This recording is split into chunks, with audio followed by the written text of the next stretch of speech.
বন্ধুরা, বেশ কিছুদিন যাবৎ সাপের উপদ্রব খুব বেড়েছে পুরো পশ্চিমবঙ্গ জুড়েই। এবং সম্প্রতি একটি প্রথম শ্রেণীর দৈনিকে দেখলাম সবচেয়ে বেশি উপদ্রব পূর্ব বর্ধমানে।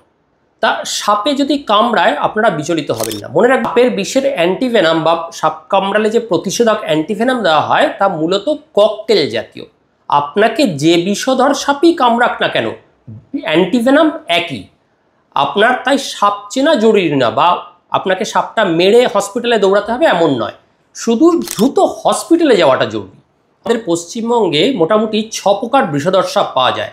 তার মধ্যে 4 প্রকার বিষধর সাপ খুব ডেঞ্জারাস, এদের কামড়ে কিন্তু মৃত্যুটা প্রধানত হয়। নাম্বার 1 কেউটে বা কালকেউটে, এর বিষ নিউরোটক্সিক, ব্রেন ড্যামেজ করে। নাম্বার 2 গোখরো, নিউরোটক্সিক। নাম্বার 3 কালাচ, রহস্যময় সাপ, কামড়ালে ব্যথা যন্ত্রণা, নির্বিঘ্নে মারা যায়, নিউরোটক্সিক। আর 4 হচ্ছে রাসেল ভাইপার বা চন্দ্রবোড়া, এর বিষ হচ্ছে হিমোটক্সিক।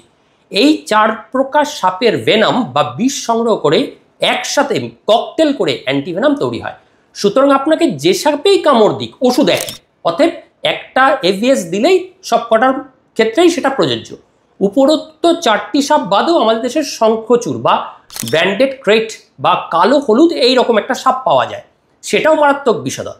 সাপে কামড় দিলে হাতে বা শরীরে যে কোনো স্থানেই কামড়াক না কেন বাঁধন দেওয়ার কিন্তু প্রয়োজন নেই, বা দিলে এইভাবে দিতে হবে। এতে উপকার তো হয় না, বরং বাঁধন দেওয়ায় অঙ্গে রক্ত চলাচল এর অসুবিধার জন্য অঙ্গটি নষ্ট হতে পারে। আর রাসেল ভাইপার বা চন্দ্রবোড়ের কামড়ে হিমোটক্সিক বিষের প্রভাবে অঙ্গহানির সম্ভাবনা কিন্তু প্রবল। আক্রান্ত স্থান ব্লেড দিয়ে চিড়ে দেওয়ার কোনো চেষ্টা করবেন না, এতে রোগী অতিরিক্ত রক্তক্ষরণ হয়ে মারা যেতে পারে। সাপ কামড় দিলে আতঙ্কগ্রস্ত হওয়ার কিছু নেই। সঠিক সময়ে অ্যান্টিভেনাম দিলেই, এভিএস দিলেই বাঁচার সম্ভাবনা 100%। আতঙ্কগ্রস্ত যদি হয়ে যান না, হার্ট ফেলিওরের সম্ভাবনা বাড়ে, আপনি মারা যেতে পারেন। আর ওই যে বললাম কালাচ, কালাচের কামড়ে সবচেয়ে বেশি মানুষ মারা যায়। এরা রাতে নিঃশব্দে মানুষের বিছানায় চলে আসে। এদের বিষে জ্বালা যন্ত্রণা কিচ্ছু নেই। কামড়ের দাঁতও খুব ছোট, তাই কামড় দিলে চিহ্ন বোঝাও যায় না। বিষ দাঁত খুব ছোট বলে মানুষ বুঝতেও পারে না যে তাকে সাপে কামড় দিয়েছে। তাই হয়তো কিছু পোকামাকড় ভেবে চুলকে আবার ঘুমিয়ে পড়ে। তাই ওই ঘুমের মধ্যেই দেখবেন মুখ দিয়ে ফেনা উঠে সে মারা গেছে। তাই রাত্রে যারা গ্রামাঞ্চলের ভাই বোনেরা মেঝেতে ঘুমাবেন না, যদি ঘুমন মশারি টানিয়ে ঘুমন।